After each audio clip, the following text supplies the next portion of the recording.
Difícil imaginar uma cena mais paulista do que essa. 100.000 pessoas protestando embaixo de chuva na Praça da Sé. E toda vez que São Paulo se reúne nessa praça, a história do país pode mudar. Eleições diretas quando? Todo mundo! Quero dizer 1, 2, 3, 4, 5 mil!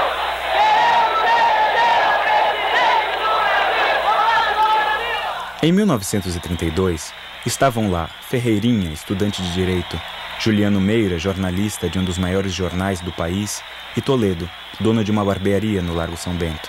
Nenhum dos três imaginava que o protesto dos paulistas naquele 25 de janeiro de 32 acabaria levando o país a uma guerra sangrenta. Envolvendo mais de 200.000 homens, inclusive eles, armados de fuzis, metralhadoras e granadas. Uma guerra que empregaria artilharia pesada, combates aéreos, bombardeios de grandes cidades e até batalhas navais. Brasileiro contra brasileiro num confronto violentíssimo. E hoje, quase ninguém sabe que tudo isso aconteceu.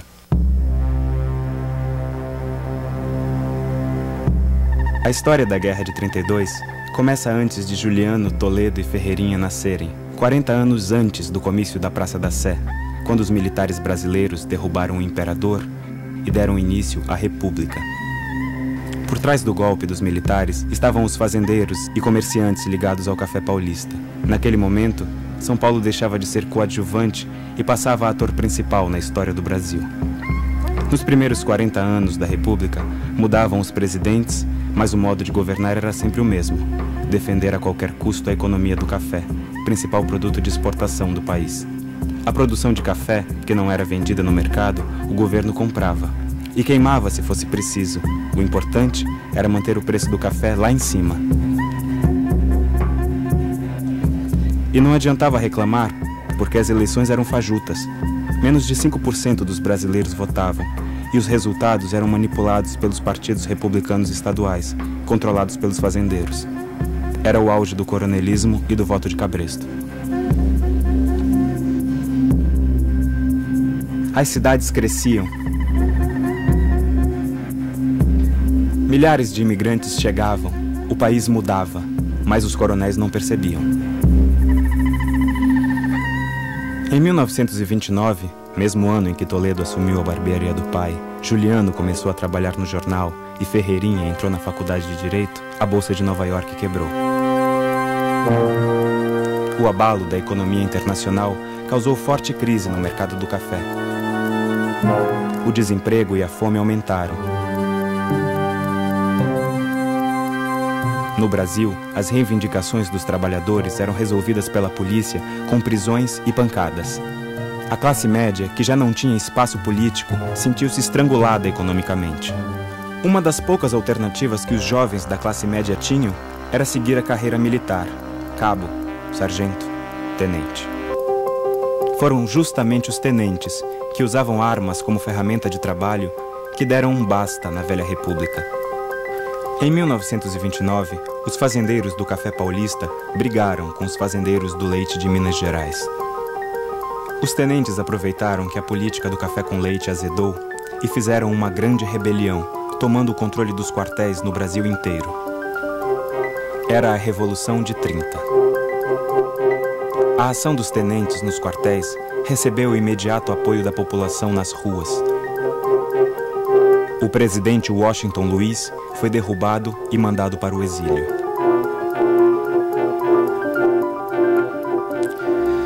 A República Velha morria, de morte matada, aos 41 anos de idade.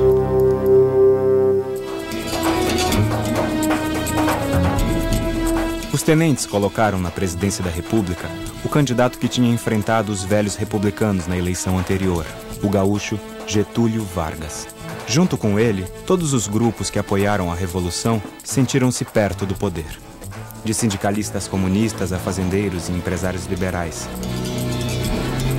Nesse verdadeiro saco de gatos que estava por trás da Revolução de 30, todo mundo queria saber uma coisa: quem, de fato, iria ficar com o poder.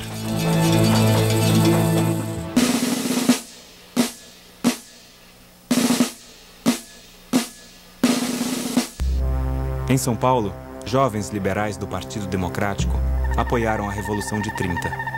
Por isso, esperavam que Getúlio nomeasse para o governo do estado Francisco Morato, homem do Partido Democrático. Em vez disso, Getúlio nomeou João Alberto, um tenente pernambucano que tinha participado da Revolução nos quartéis.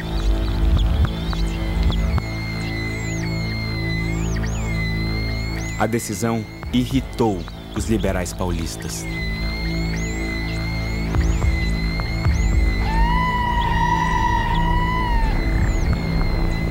Nos 2 primeiros meses de governo, João Alberto autorizou um comício do Partido Comunista na Praça da Sé.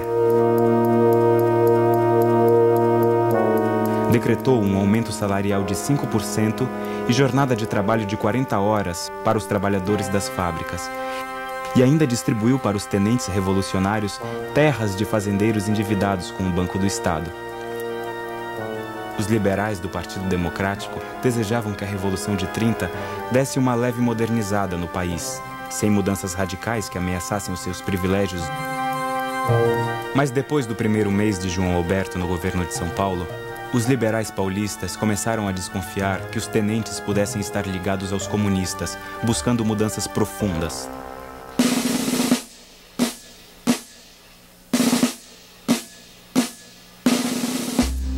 Não eram só as elites que estavam descontentes com o tenente interventor de São Paulo. Os pequenos comerciantes e funcionários públicos paulistas também se irritaram quando João Alberto começou a distribuir os cargos públicos do governo paulista entre os seus colegas militares que chegavam de outros estados.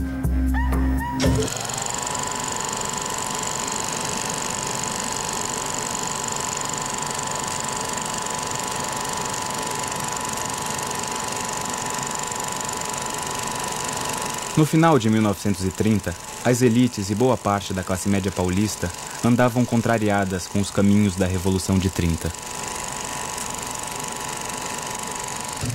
No primeiro dia de 1931, o jornal O Estado de São Paulo publicou um artigo que pedia a eleição de um Congresso Constituinte. Getúlio tinha fechado o Congresso e nomeado interventores para os estados. Segundo o jornal, já era a hora do país voltar à normalidade democrática. A defesa da Constituinte repercutiu em todo o país. Na semana seguinte, o presidente Getúlio Vargas respondeu ao jornal paulista através de um tenente de sua confiança, Juarez Távora. O tenente declarou que era cedo para eleições, alegando que a máquina dos velhos republicanos ainda podia manipular os resultados eleitorais. Declarou ainda que os paulistas só pensavam em si e não no Brasil. O tiro saiu pela culatra. Ao atacar São Paulo, o porta-voz de Getúlio acabou unindo os paulistas contra os tenentes e o próprio Getúlio. Os estudantes de direito do Largo São Francisco passaram a fazer pequenos comícios contra a ditadura de Getúlio, pedindo a Constituição urgente. Inflamaram a população a tal ponto que o tenente interventor de São Paulo, João Alberto, resolveu passar a repressão policial. Entre os dias 3 e 4 de abril de 1931, 18 pessoas ligadas ao Partido Democrático foram presas. O jornal A Gazeta, que fazia oposição aos tenentes, foi invadido e destruído por ordem de João Alberto. Como precaução, João Alberto ainda ordenou a retirada das armas do exército no estado de São Paulo, deixando os quartéis paulistas com o mínimo poder de fogo possível. O tenente João Alberto conhecia muito bem o perigo das rebeliões nos quartéis.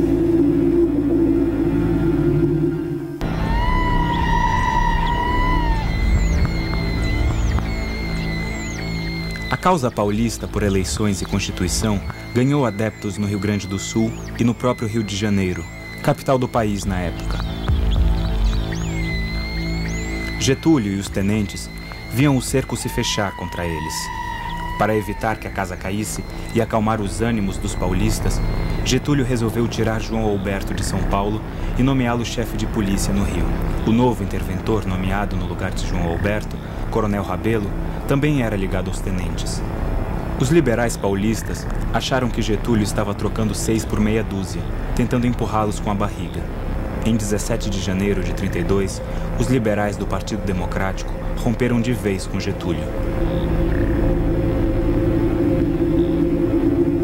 Juntaram-se aos velhos republicanos da República Velha e fundaram a Frente Única para lutar pela Constituição e um governador paulista.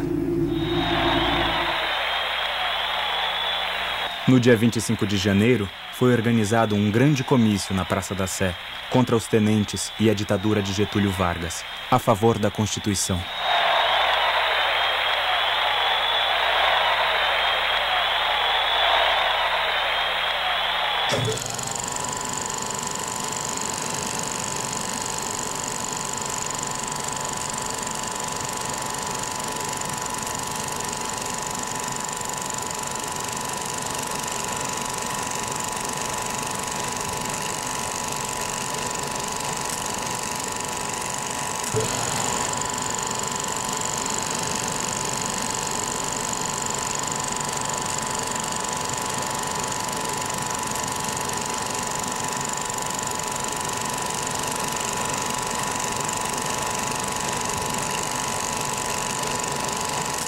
O comício de 25 de janeiro esquentou os ânimos dos paulistas. Os estudantes passaram a agitar a cidade. Neste comício, Ferreirinha está chamando os tenentes de eunucos de Getúlio. A mídia multiplicava os efeitos dos comícios na população. Para cutucar o orgulho dos paulistas, a imagem dos bandeirantes como heróis da terra foi estampada por toda a parte. Getúlio e os tenentes temiam que a fúria paulista contaminasse o país. No dia 25 de fevereiro, à meia-noite, caminhões com tropas do governo federal pararam na Praça Tiradentes, no Rio de Janeiro. Desceram 12 oficiais e 80 soldados. Entraram no jornal Diário Carioca, que defendia a Constituição e atacava os tenentes. Quebraram tudo. 5 redatores e 6 tipógrafos ficaram feridos. A mesma coisa tinha acontecido poucos dias antes em Belém.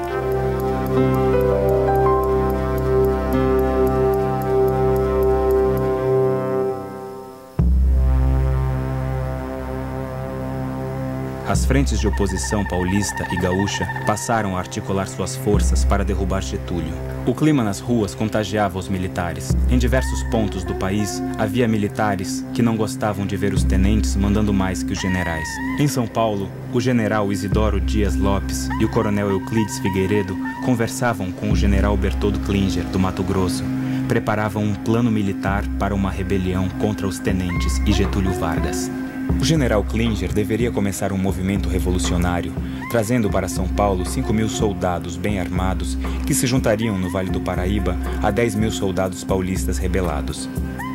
O governador gaúcho, general Flores da Cunha, dizia que mandaria tropas gaúchas em apoio.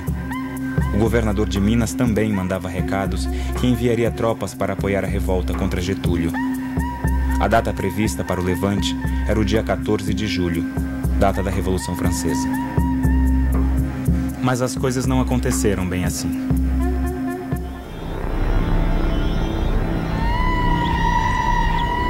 Boatos sobre a conspiração chegavam até o Rio. Para botar água fria na fervura, Getúlio prometeu ao país eleições e um congresso constituinte para o ano seguinte. Mas era tarde demais. No dia 22 de maio de 32, os estudantes paulistas organizaram vários comícios e passeatas pela Constituinte já. Invadiram cinemas, convocando a população, ocuparam a Rádio Record e discursaram para soldados na frente dos quartéis. Os caras pintadas daquela época eram um pouco mais exaltados que os de hoje. Empolgados com a participação popular, os estudantes armaram-se de fuzis e revólveres e resolveram invadir naquela mesma noite a sede política dos tenentes, na Praça da República.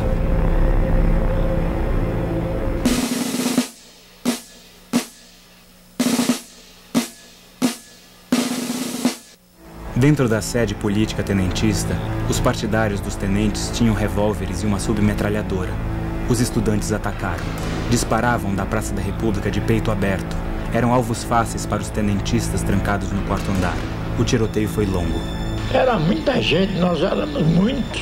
Quisemos abrir a porta do prédio e não conseguimos. Apareceram umas escadas. O primeiro a subir foi o Martins. Subiu por uma escada das escadas e também não demorou a cair. com o peito picotado por uma rajada.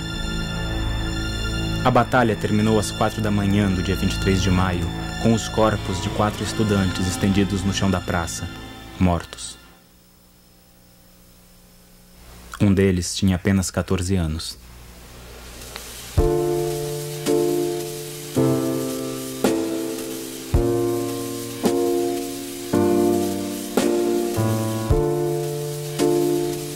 Naquele 23 de maio, São Paulo parou para o enterro dos 4 estudantes mortos.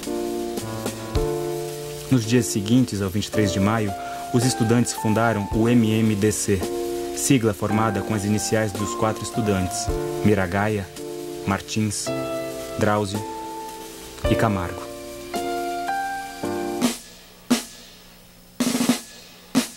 A missão do MMDC era conclamar a população à guerra e organizar a revolução.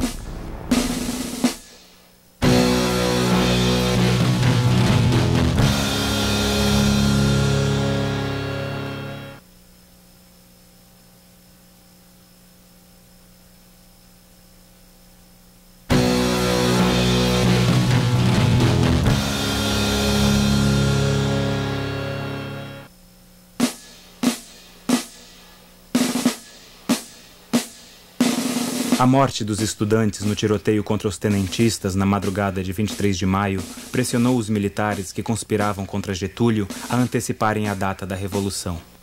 No dia 8 de julho, o general Klinger recusou-se a obedecer ordens de Getúlio no Mato Grosso e foi demitido. No dia 9 de julho, o general Isidoro Dias Lopes convocou uma reunião de líderes revolucionários na Rua Sergipe, número 37, em São Paulo. O general Lopes propôs a imediata deflagração do movimento, temendo que Getúlio demitisse todos os militares que conspiravam. Alguns militares presentes temiam que a precipitação pudesse deixar de fora as tropas gaúchas e mineiras. Mas o argumento do general Lopes saiu vencedor. Foi decidido. Na noite daquele 9 de julho, seria aceso o estopim de uma nova revolução. Uma tropa de motociclistas e ciclistas, como se fossem os motoboys de hoje, passou a tarde inteira num entra e sai do QG improvisado na Rua Sergipe, levando ordens e trazendo notícias. Foi acertado que os civis do MMDC deveriam tomar rádios e estações telegráficas naquela noite e difundir o movimento aos chefes municipais de todo o estado. O general Lopes mandou chamar o coronel Euclides Figueiredo para assumir imediatamente o comando dos quartéis ao seu lado. Noite fechada, sem estrelas nem lua. Rumamos para São Paulo, não sem preocupações quanto à polícia do governo federal. Levávamos firme resolução de desobediência caso nos mandassem parar no caminho. Apesar da noite fria, abrimos a janela do carro para facilitar qualquer reação. Os revólveres vinham em boa posição para serem manejados. Às 11h40 da noite, o coronel Euclides Figueiredo entrou no comando da região militar de São Paulo. De dentro do comando, o coronel Euclides Figueiredo passou a noite telegrafando aos comandantes dos quartéis paulistas. Comunicava o início da Revolução de 32. Na madrugada de 10 de julho de 1932, São Paulo já estava sob o comando dos revolucionários. A adesão foi total. O coronel Euclides Figueiredo e o general Lopes comandavam a revolta no exército. A Força Pública de São Paulo, que era a polícia da época, também aderiu à rebelião de 9 de julho.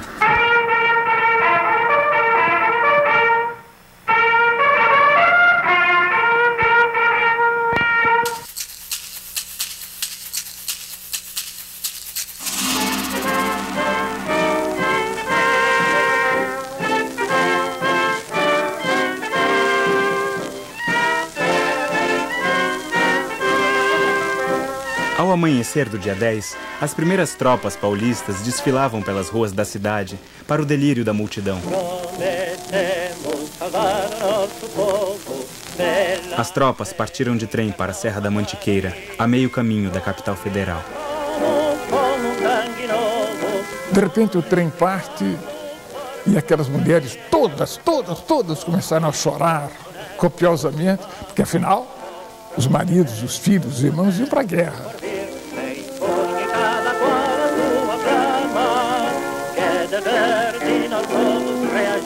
Os jornais anunciavam a guerra e conclamavam os jovens paulistas a se alistarem e seguirem para o fronte. As noivas, as namoradas, incentivavam todas as pessoas para participar. E agrediam os poucos moços que se viam na rua. Se põe a saia, se não veste a farda, veste a saia.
Assim que o ex-interventor de São Paulo, tenente João Alberto, agora chefe de polícia no Rio, soube do levante paulista, mandou prender todos os homens ligados à causa paulista no Rio de Janeiro.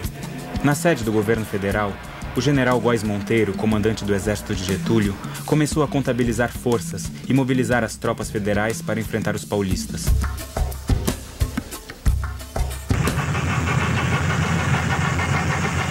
As tropas paulistas que saíram de trem sob o comando do coronel Euclides Figueiredo estacionaram na Serra da Mantiqueira e ocuparam o túnel da Estrada de Ferro Central do Brasil, ponto estratégico para o deslocamento de tropas entre Rio e São Paulo.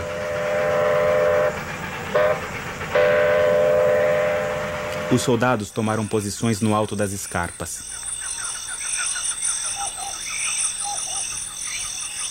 A ordem era esperar a chegada dos mineiros e gaúchos para avançar sobre o Rio de Janeiro.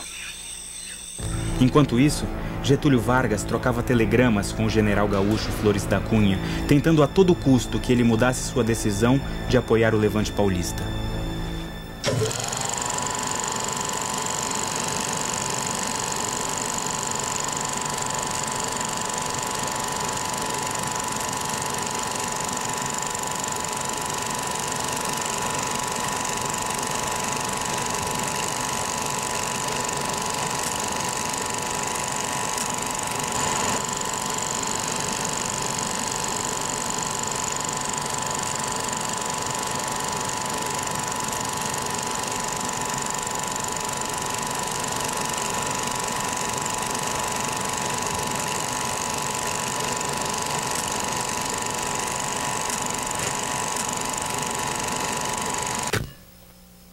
Marca o passo, soldado, não vê que esta terra foi ele quem fez. Depois de ocupar a região do túnel, o Comando Militar Paulista passou a enviar batalhões de voluntários e soldados da Força Pública para o sul do estado. Os homens partiam alegres, achavam que estavam indo confraternizar-se com tropas aliadas que chegavam do sul.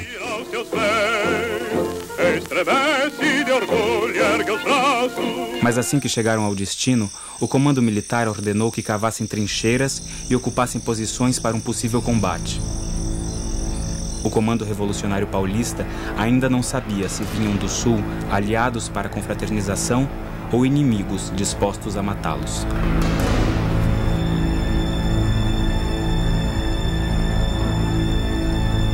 Em 12 de julho, o general Klinger finalmente chegou do Mato Grosso. Mas vinha acompanhado apenas de alguns oficiais. Como havia sido demitido antes da hora por Getúlio, o general Klinger não conseguiu levantar os quartéis. Por isso, as esperadas tropas de 5.000 soldados não vieram, nem a artilharia pesada que os comandantes paulistas tanto esperavam. Como se fosse pouco, do Rio de Janeiro ainda chegava mais uma notícia ameaçadora. Navios de guerra da Marinha haviam partido da Baía da Guanabara em direção ao litoral paulista.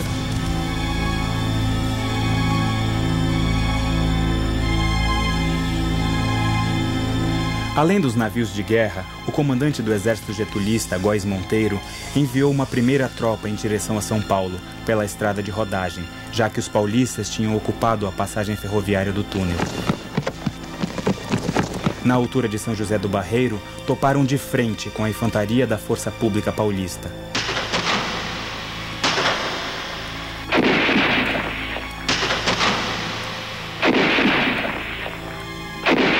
Cariocas e paulistas trocaram naquele 13 de julho os primeiros tiros da guerra. A tropa, enviada por Góes Monteiro, não conseguiu avançar pela rodovia e recuou. A guerra seria mais longa que os dois lados imaginavam.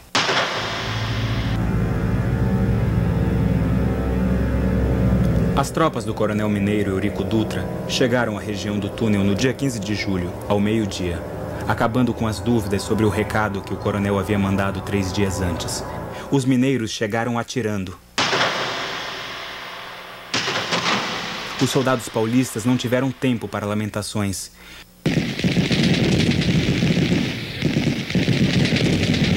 Metralhadoras e fuzis pipocaram de ambos os lados durante 4 dias seguidos.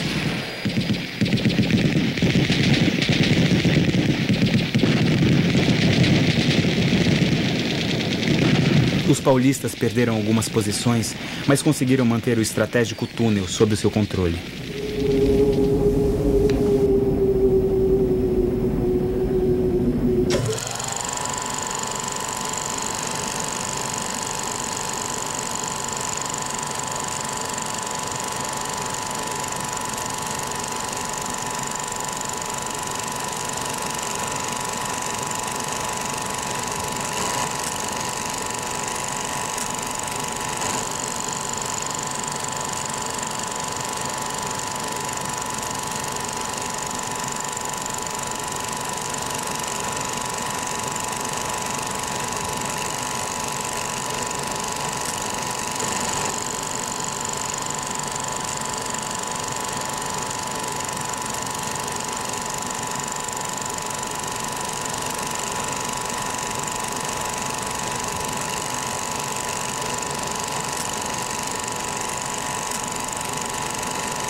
No dia 15 de julho, o delegado de Guaratinguetá, acompanhado de 15 civis armados, descobriu a presença de fuzileiros navais da Marinha de Getúlio na região de Cunha.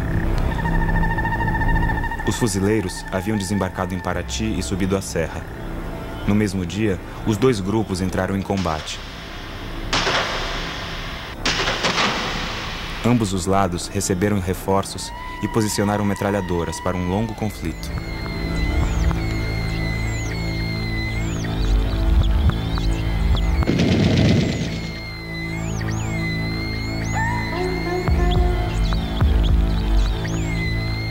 Na frente sul, os paulistas que esperavam os gaúchos para a festa também tiveram uma grande surpresa.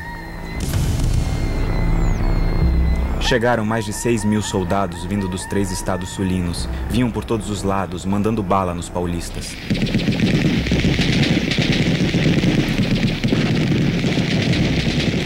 A cavalaria gaúcha era a mais temível força militar terrestre do Brasil. Nos últimos 200 anos, tinham lutado contra os índios guaranis, contra os espanhóis, participado da Guerra do Paraguai, Guerra dos Farrapos, Revolta Federalista, Revolta dos Tenentes e Revolução de 30. Era hábito, nas guerras gaúchas, degolar os prisioneiros vencidos. Em Itararé, diante da chegada das tropas sulinas, os paulistas dividiram-se entre os que fugiram e os que se renderam. Em Buri, os paulistas não se renderam. Iniciaram uma trágica e longa resistência. Acordamos ouvindo uma forte fuzilaria. Ficamos indecisos, sem saber o que fazer. Apareceu no horizonte uma longa fila de inimigos serpeando pelas curvas da estrada. Começa então a fuzilaria. Sobre nossas cabeças estendia-se uma abóbada de sibilos de balas. Folhas e ramos eram arrancados das árvores atrás de nós pelos tiros. Atirei-me ao chão. esfalfado e acabrunhado. Estava com fome e uma sede terrível, com o cantil vazio.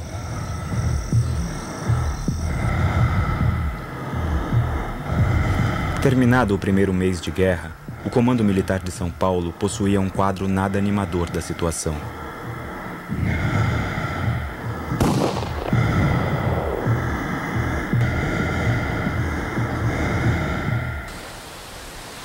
Os cruzadores da Marinha que haviam deixado a Baía da Guanabara posicionaram-se em Santos, impedindo a entrada e saída de mercadorias e armas no estado de São Paulo. A Força Pública Paulista, polícia da época, havia mandado 12.000 soldados armados para as trincheiras. O exército contava com mais 3.600 soldados, com pouco armamento, porque o tenente João Alberto havia esvaziado os quartéis. 45.000 voluntários civis se alistaram, com muito ânimo, mas nenhuma noção de combate. E o pior, havia apenas 25.000 fuzis no estado. A decisão do comando foi de que os voluntários deveriam revezar os fuzis e economizar as balas, porque havia munições para cada soldado dar apenas 5 tiros por dia. Os paulistas contavam ainda com 6 aviões no campo de Marte. Do outro lado, as tropas federais de Getúlio, com a adesão dos exércitos gaúcho e mineiro e a chegada de diversos batalhões do Nordeste, contavam com mais de 200.000 combatentes regulares. Farta munição, artilharia pesada, navios de guerra e mais de 50 aviões.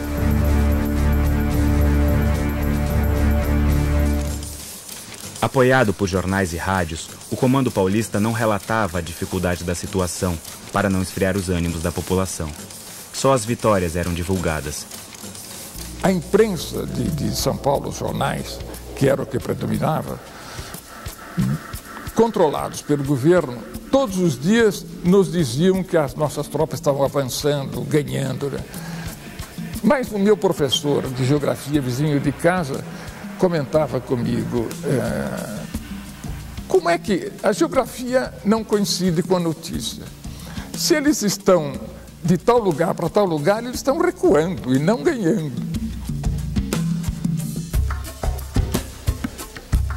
A riqueza suprema, a única riqueza que São Paulo quer, a vitória, a vitória, a vitória. Os feitos heróicos dos combatentes se espalhavam pelo estado com incrível rapidez. As derrotas corriam como boatos atribuídos a traidores.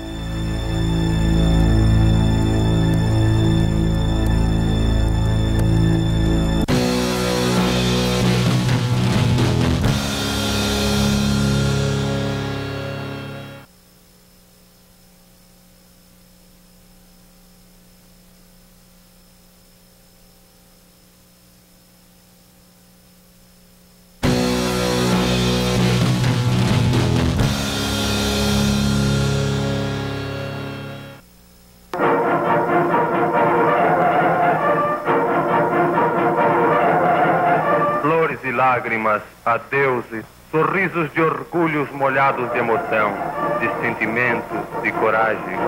É a monção da glória que parte para a conquista da lei, em nome da lei, com um só lema, Constituição.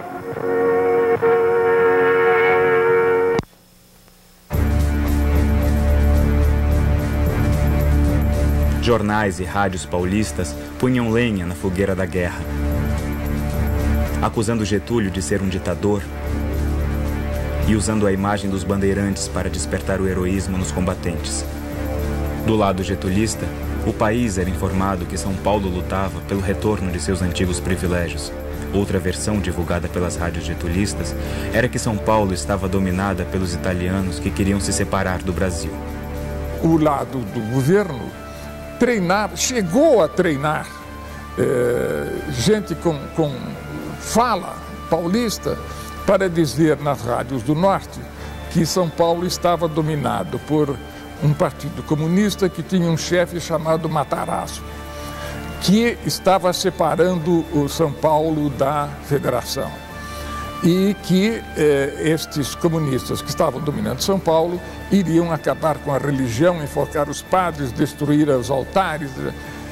Daí, em boa parte, o entusiasmo, o número e a veemência bélica com que legiões de nordestinos vieram brigar em São Paulo. Os dois lados lançavam panfletos dos aviões no território inimigo, apresentando suas versões para a guerra.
Quem pusesse a cabeça fora da trincheira tomava bala de metralhadora, porque era uma chuva contínua de metralha.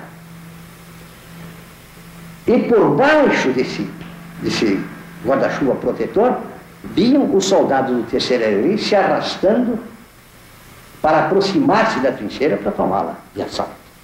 Porque nós não punhamos a cabeça fora da trincheira, mas com um espelho na ponta de um pau, punhamos o espelho assim e víamos quando os soldados se aproximavam. Nessa hora, granada em mão, tirava aquele grampo e de dentro da trincheira, sem pôr a cabeça para fora, jogávamos a granada em mão nos soldados.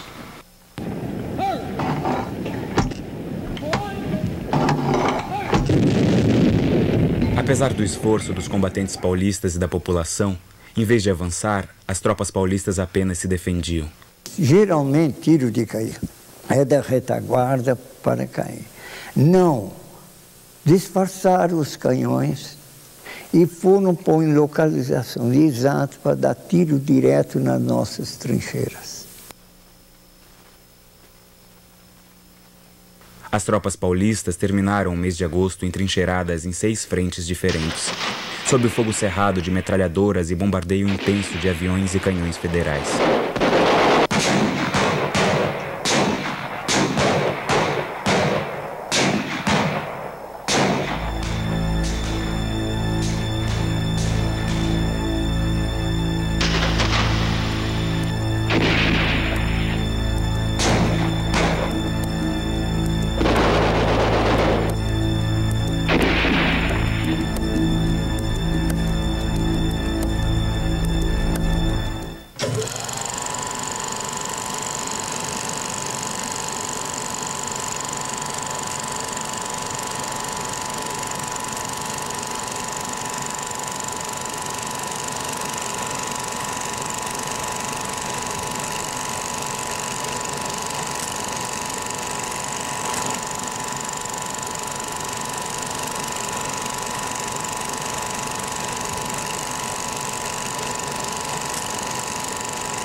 No dia 3 de setembro, hidroaviões do governo federal bombardearam o Forte Itaipu, em Santos, sede do quartel-general dos revolucionários. Poucos dias depois, os mesmos hidroaviões bombardearam a central elétrica de Cubatão, tentando cortar o fornecimento de eletricidade da capital.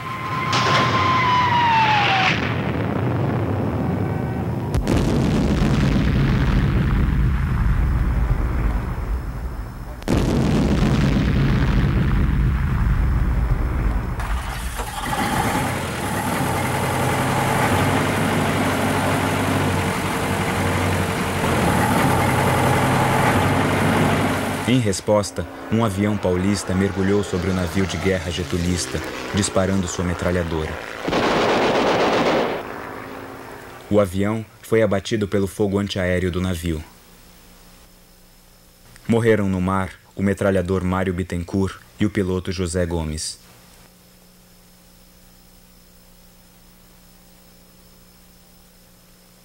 Durante a Guerra de 32, Santos Dumont, que passava férias no Guarujá, ao lado do Porto de Santos, enforcou-se em seu quarto.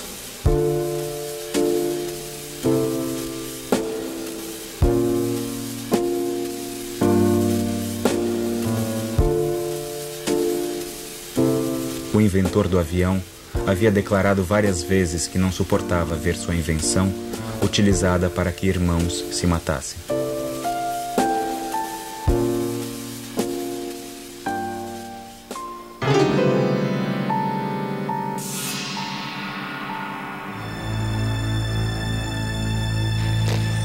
Na frente sul, milhares de soldados getulistas, comandados pelo general Valdomiro Lima, romperam a resistência paulista em agosto, após violentos combates.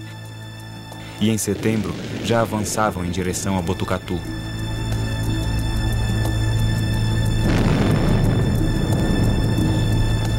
Uma noite de domingo, nós estávamos fazendo o footing na Rua Amando, que era a rua principal da cidade, quando eu percebo o povo murmurando, gritando, correndo, e num minuto a rua esvaziou. E meu pai, que nunca se preocupou com os meus passeios noturnos, estava vindo para me apanhar. Vamos para casa depressa, depressa. Os gaúchos estão chegando. Eu disse, mas como? Nós estamos ganhando, estão aí entrando, né? Isto é, houve um choque entre a notícia e a realidade. Na frente mineira, os paulistas também perdiam posições. Em setembro, as tropas getulistas fechavam o cerco sobre Campinas.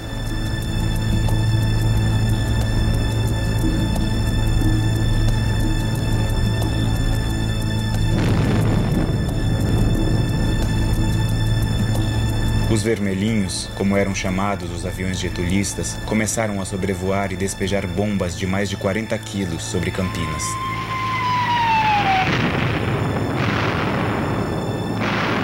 E quando vinha a sereia do jornal, tocava alto, forte, bastante quando vinha chegando os aviões. Eram 3 para jogar as bombas. E a gente se escondia embaixo da mesa. E muitos dos nossos atiradores de Campinas, da linha de tiro, etc., que não estavam na fronte, pegavam o fuzil que levavam para casa e atiravam nos aviões. O pátio de manobras, de onde partiam trens para o Vale do Paraíba, e o Largo da Estação foram os primeiros alvos. Uma residência foi atingida.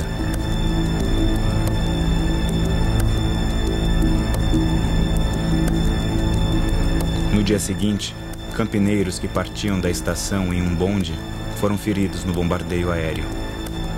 O menino Aldo Chiorato morreu. Eu estava na estação, onde caiu uma bomba e matou um menino de 8 anos. Filho do tintureiro que morava na Avenida Campos Sales. Meio Campinas acompanhou inteiro do menino. Foi uma coisa muito triste. Essas informações chegavam à capital paulista, causando um princípio de pânico na população, que já estava apavorada desde que os vermelhinhos getulistas começaram a sobrevoar a cidade e lançar bombas no aeroporto do Campo de Marte.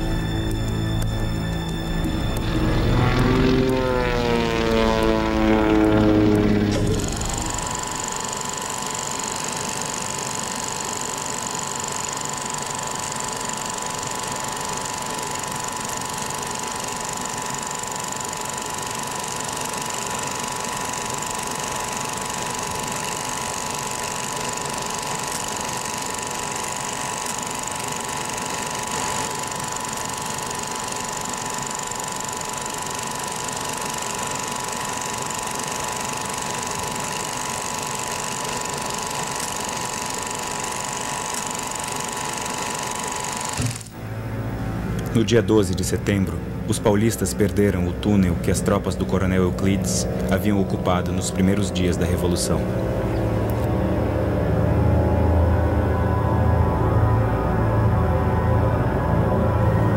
Foi uma perda dramática, em que os soldados paulistas eram metralhados enquanto recuavam.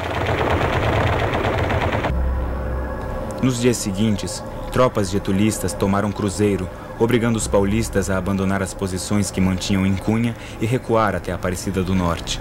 Os confrontos na frente do Vale do Paraíba causaram centenas de mortes durante os 3 meses de combate.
No dia 24 de setembro, 2 aviões paulistas ainda atacaram as posições das tropas getulistas recém-conquistadas em Cruzeiro.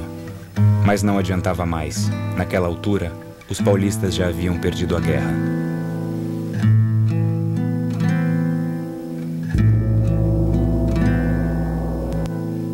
Rompidas todas as frentes, Campinas e Santos bombardeadas, o comando revolucionário e a população temiam o bombardeio e o ataque à cidade de São Paulo.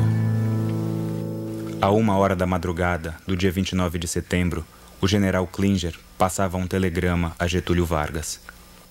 Doutor Getúlio Vargas, com o fito de não causar à nação mais sacrifícios de vida nem danos materiais, o comando das forças constitucionalistas propõe imediata suspensão das hostilidades em todas as frentes, a fim de serem assentadas as medidas para o término da luta armada. General Berthold Klinger. Às 7h30 da manhã, chegava um telegrama com a resposta de Getúlio. General Klinger, acusando o recebimento vosso telegrama, respondo que para o fim nele proposto, deveis enviar emissário ao general Góes, para combinar com este as medidas necessárias ao encerramento das hostilidades. Getúlio Vargas. Os emissários de Klinger foram até Cruzeiro, onde o general Góes Monteiro havia postado seu comando. Góes Monteiro não aceitou o acordo proposto em que os 2 lados deveriam baixar armas. Exigia a rendição dos paulistas. O coronel Euclides Figueiredo, que havia recuado com suas tropas e estava entrincheirado perto de Aparecida, preferia lutar. Lideranças políticas em São Paulo também recusavam a rendição e defendiam a luta até o fim. Mas no dia 2 de outubro, o comandante da Força Pública Paulista, coronel Herculano de Carvalho, mandou seus 12.000 homens baixar armas e acatar a derrota.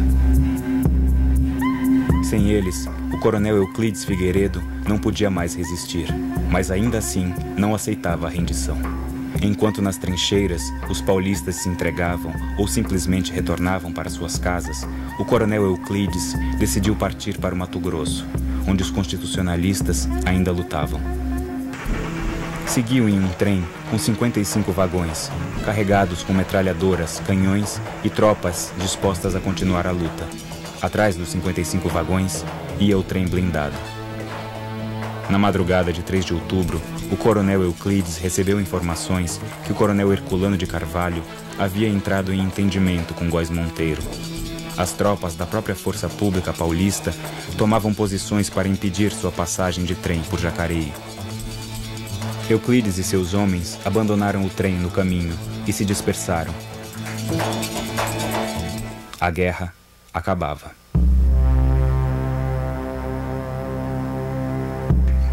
Os líderes da Revolução foram presos. Os focos de resistência constitucionalista no Mato Grosso e no Rio Grande do Sul foram sufocados. Os homens da Força Pública Paulista, comandados pelo coronel Herculano de Carvalho, mudaram definitivamente de lado e passaram a obedecer Getúlio. Reprimiram o agrupamento de paulistas nas ruas e desarmaram os voluntários que voltavam para a cidade de São Paulo. No dia 6 de outubro, o general Valdomiro Lima, que comandou a vitória getulista no Sul, foi nomeado governador de São Paulo por Getúlio Vargas. Nos primeiros dias de novembro, o tenente João Alberto em pessoa embarcou os líderes civis e militares da Revolução Constitucionalista em um navio-presídio. Os líderes da Revolução de 32 foram mandados para o exílio em Lisboa.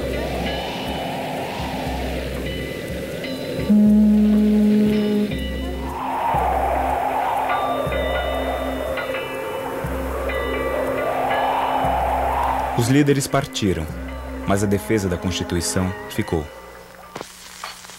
A luta por eleições e a promulgação de uma Constituinte tinha espalhado raízes em todo o país.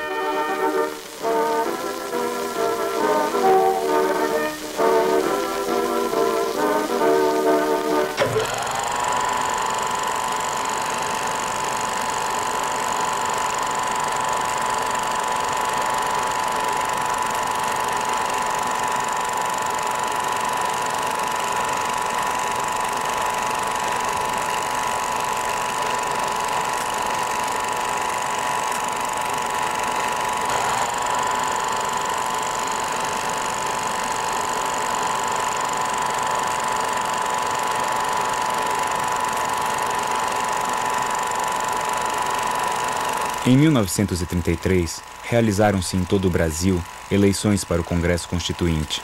Em 34, a nova Constituição foi aprovada. Em 37, Getúlio fechou novamente o Congresso e instituiu uma ditadura que durou 8 anos.